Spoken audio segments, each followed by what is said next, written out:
How many of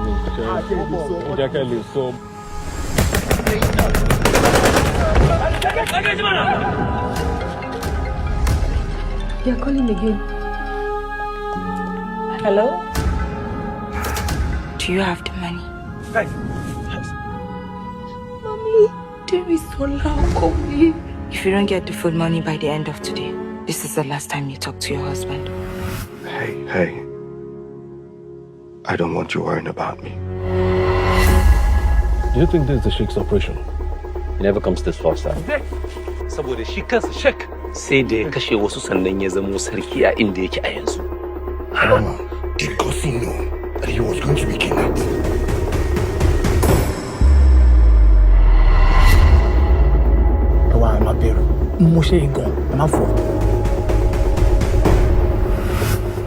Akwai wanda muka yi magana da shi yana saya. Sai da su zai. We need to escape from here, please. Kuma in kashe ki anan. Babu abun da zai. Hey, ẹni láti kú òbí kíákíá o. Wọ́n ti wá yín wá.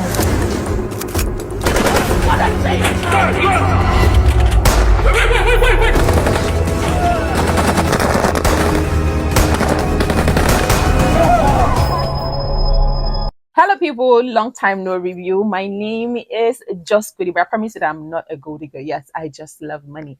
And today we're going to be reviewing the movie The Edge, a movie by Etim Effiong, which is also his directorial debut. It is the first time he's directing a movie, and it is also a cinema movie. Trust me, the movie is one for the book. Let's start with his scenario here. You know, we've always been hearing about the X-Men, you know, kidnapping and all that. But for those of us that never experienced it, and I pray that we don't ever experience it, this movie is an insight into what life is like for the victim, for the victimizer, and for the families of the victim. Here's the story of the movie. The story is about a young couple that just got married, you know, a proper Nigerian wedding. And the couples are Koleremi and Genevieve Ome. Oh, Genevieve Ome killed it for me in this movie. And the best man happened to be Etim Effiong. So you know how all these Yoruba women or this mothers usually have at the wedding reception, you know, take picture with your uncle, with your daddy's daddy, and your daddy's daddy's daddy. You know that kind of scenario. And then so they just wanted to leave that place, like, please just get us to the hotel ASAP. They were driving back to the hotel, you know, with the aim of running away from the parents. Sometimes you just wish that you're just stable because I mean you don't even know how life can change for you in a second. But they left, and on their way, somehow they were kidnapped by this X-Men. And on that spot, Etim Effiong tried to run, and Koleremi also tried to run, and then pow, he got shot. Paint the scenario in your head, like Jennifer Omer said. I just married somebody that I think that I'm going to spend the rest of my life with, my future. And then on our wedding day, we're supposed to even be jollying, and we're planning to go for our honeymoon. He was shot dead. Almost, she was devastated. She was devastated. She was just in a different dimension. She almost ran mad. In fact, at one point like that, she faced the X-Men and like, pah! But then again, you can imagine I just killed your husband. And then this X-Man is telling you, you in your wedding dress, you are going to be my bride. I will marry you. This your husband is no longer your husband. Somebody that just killed your husband. That is crazy. After they left that place, they took them, you know, they were carrying them around. They asked them to carry the bodies because they were going to sell it. Now, that is the POV of the wife. Now, let's talk about the POV of the friend, which is Etim Effiong, whose friend had just died, his best friend. At that point, he wasn't even sure if he's going to be able to make it home again. And why they were going, because, you know, his dead body, Koleremi's dead body is a dead weight for them.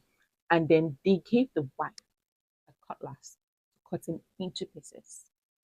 Well, the head of the X-Men was like, why would you give it to the wife? Now, if the wife can't do it, I mean, it's crazy. Give it to the friend. You were there. Your friend had just died, and they are asking you to cut your friend into pieces, like into different drops of body parts. I don't want to imagine it. I'm sure that you don't even want to imagine. But guess what? He did it because at that point, he was survivor. I think I would have done the same because God forgive me, my friend is dead. And if I don't do it, I could die or his wife could die. But we need to stay alive. I mean, if we're still alive, that is good.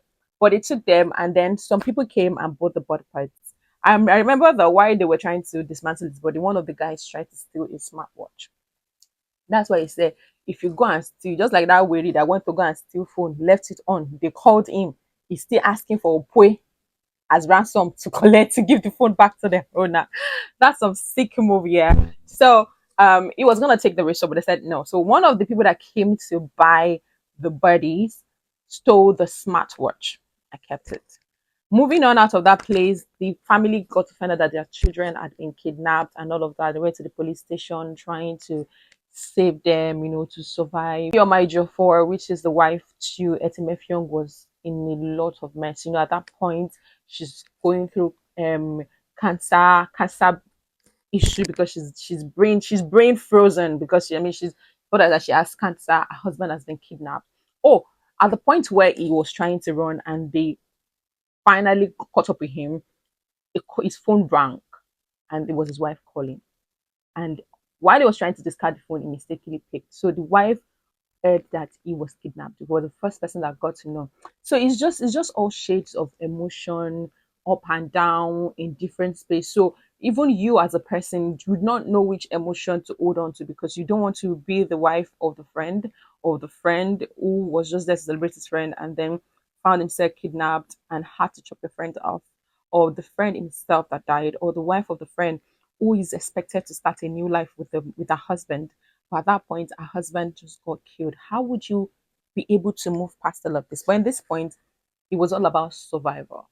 Now, I'm going to leave it at that point because I believe that this is enough juice for you to go and see the movie. Just like Ife Wara said that the trailer does not really depict how big the movie is. And then I'm telling you also that this review does not really give the insight into the emotional depth and the story, the core of the plot of this story. For me, I think the story is an amazing one. I think the plot, the storyline is killer because we're dealing with this X-Men day in, day out, this killing and this kidnapping. Everybody gets kidnapped. Like here of recent, one lawyer that was coming back from that was being called to bar was just kidnapped and she would be requesting for 20 million naira. Is a story that touches the heart. Is this the first time that a story like this has been told? No. But has it ever been told this way? Nah, I don't think so. I don't think so. And if I'm being very honest, this is the first movie that I've seen. People. So I think some people argue with me that Suspicion is a good movie and a few others, but I'm telling you from the point my POV and the movies that I've seen this year that this movie is the first movie that I've seen this year, and I have not a single complaint. I'm like 100/10% telling you to go and see this movie. That's how interesting the movie is. Now, let's dive into the characters. One thing that I love about the characterization is that they didn't just bring the fresh face, the old faces that we've known. We have stellar cast in this particular movie, but they brought fresh faces. The X-Men. Oh my goodness. And I love the mixture of language. There was Yoruba, there was Igbo, there was English, there was Hausa. It was a unification of tribe in its essence. It was very good. And Iyoma Ejiofor, like somebody said, he said that she could feel a bitterness in this character. Her bitterness exudes so much that you would not be able to take yourself out of her emotion because you could feel yourself, and every precision, every action that she took, every delivery of her role was insane. Now, Genevieve Ume, oh my goodness. I know Genevieve Ume to be an amazing actress, and I believe that for the award that she's gotten, she deserves it. And in this particular movie, I don't know where she has to go and draw that strength from. And like like I said earlier, she said that she had just imagined that a bride, and then she was meant to spend a future with her husband. And then when she said it, I'm like, that's a different angle that people probably not look into because for you to tap into such energy to be able to pull down that role, that's massive, that's insane, that's crazy at its peak, very crazy.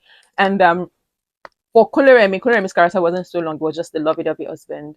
We have Abiba, who is one of the X-Men.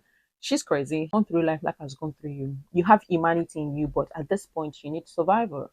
So you tend to show kindness, and at the same time withdraw to show them that I have madness. She's the brain behind the operation, and her stern, dark look just keeps flowing. She never smiled for once, and but every time you could see the darkness, and also you could see the pain and the struggle and the sorrow in her heart. For the X-Men, I couldn't interview any one of them at the. I was not lucky because I mean I was not honored. That's the word. I was not honored to interview any one of them at the premiere, but I wish I could sit them down and ask them, have you experienced this before? I mean, have you? I mean, it's not enough that you're an Awusa man, but being able to portray that role is crazy. There was this particular one that came after Sheikh, one of Sheikh's, Yakub. Yakub is crazy. Oh my goodness. I don't even know how best to express this because the new faces shone so well that you would not be able to tell that they're fresh.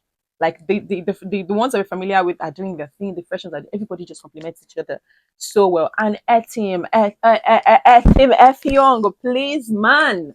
I've seen this man be in different characters. I know that he had been in this kind of state before, but he felt so real and so natural that you would not be able to compare this acting to others because judging from the storyline, it just fits perfectly.